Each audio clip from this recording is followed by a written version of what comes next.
Salut à toutes et à tous, j'espère que vous allez bien. Dans cette nouvelle vidéo aujourd'hui, je vous propose un tutoriel qui va vous permettre de jouer avec une manette de PS3 sur un Mac ou bien un MacBook. Dans cette vidéo, je te propose deux méthodes, comment faire pour jouer en sans fil et comment faire pour jouer en filaire. Pourquoi je propose deux méthodes? Car il y a certaines manettes, certains modèles qui ne vont pas proposer de Bluetooth malheureusement. Avec du filaire, vous serez sûr au moins que ça va marcher. Donc, je préfère mieux vous proposer un tutoriel qui va être fonctionnel dans les deux cas. N'hésitez pas à essayer les deux méthodes franchement. Et sur ce, on est parti directement pour la vidéo. Alors ce qu'il faut savoir pour la première méthode, malheureusement j'ai pas de manette PS3 sous la main. J'ai qu'une manette de PS4, mais à l'aide de dessins et de schémas, je vais vous montrer comment on fait pour brancher une manette tout simplement.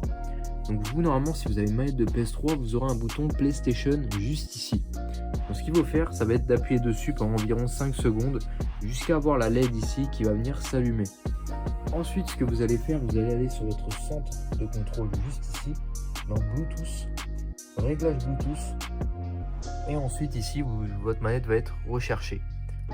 Ce qu'il faut savoir, c'est que sur certains modèles, il n'y aura pas de Bluetooth, ça ne pourra pas être détectable sur un Mac. Donc vous essayez de voir si vous avez quelque chose qui est détecté, donc DualShock 3, enfin quelque chose comme ça, PS3, manette, contrôleur. Vous essayez de voir un petit peu en anglais, si vous avez un appareil qui se détecte. Si vous avez un appareil qui se détecte, honnêtement, tant mieux pour vous. Vous pouvez vous connecter ensuite à la manette et ça va marcher. Mais peut-être que ça ne va pas marcher. Je ne garantis pas à 100% cette méthode. Essayez-la, voyez ce qui se passe et puis voilà. Donc pour la deuxième méthode, ça va être de se connecter en filaire. Donc en filaire, au moins, vous êtes sûr que ça va marcher. Donc si vous êtes sur un MacBook, donc assez récent, même un Mac, malheureusement vous n'aurez pas de port USB. Vous aurez que du port USB type C. Donc ce qu'il faut savoir maintenant, c'est que l'USB type C, c'est vraiment partout sur tous les téléphones récents, etc. On n'a plus d'USB normal. Et puis vu la finesse d'un Mac, honnêtement, on ne peut pas mettre de port USB, enfin ce serait assez chaud. Donc ça jouerait vraiment sur l'épaisseur et on n'aurait plus vraiment cette finesse au niveau du Mac. Donc vraiment, l'objectif du coup, ça va être de brancher cette manette. Donc ce qu'il faut savoir, c'est que là, sur de l'adaptateur comme ça va être de l'USB. Donc c'est pas du micro USB, c'est de l'USB, je ne pourrais plus vous dire comment c'est. Mais il vous faut un câble en fait avec votre manette qui va vers de l'USB. Et ensuite, pour pouvoir se connecter en USB, on va acheter un USB type C. Un hub USB ça s'appelle, donc comme ça j'en ai un sous la main mais je ne sais pas où j'ai mis malheureusement, sinon je vous aurais montré en vidéo ce que ça aurait donné. Mais en fait le but c'est une entrée en USB type C qu'on va venir brancher à notre Mac et ensuite on a des sorties en USB. Donc ça sert pas que pour brancher des manettes, ça peut servir pour de la clé USB, différents accessoires aussi. Donc voilà, mais vraiment en fait à la base c'est vraiment fait pour ça. Enfin pour brancher des clés USB et ensuite brancher une manette, pourquoi pas, ça marche aussi. Il y a énormément d'accessoires où c'est compatible. Donc vous branchez votre hub USB, vous branchez ensuite votre manette et elle sera directement détectée dans les jeux que vous allez jouer, comme Roblox, etc. Votre manette sera détectée directement.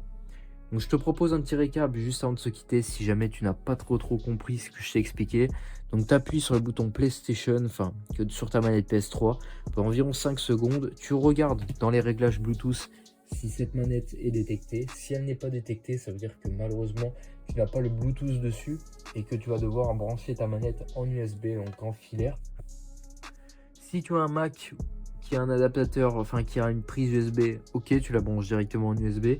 Si tu as de l'USB type C, il te faut un hub USB que je t'ai présenté dans la vidéo. Donc tu regardes en magasin ou même sur internet, tu en as. Ce que je te conseille, c'est pas d'acheter sur des sites où un hub USB, tu vas en trouver environ 2 €. Achète un bon truc entre 5 et 10 € qui va te tenir dans le temps, surtout que ça peut te servir pour d'autres choses. Donc ce que je vous conseille, c'est d'acheter un hub USB avec plusieurs prises et pas juste une seule, ça peut toujours vous servir en vrai. Donc voilà. Donc ensuite, vous branchez votre manette et puis vous pourrez directement jouer tout simplement. J'espère que cette vidéo vous aura plu. N'hésitez pas à vous abonner, à liker, à commenter, ça me ferait extrêmement plaisir. Et moi sur ce, je vous dis à de prochaines vidéos à team.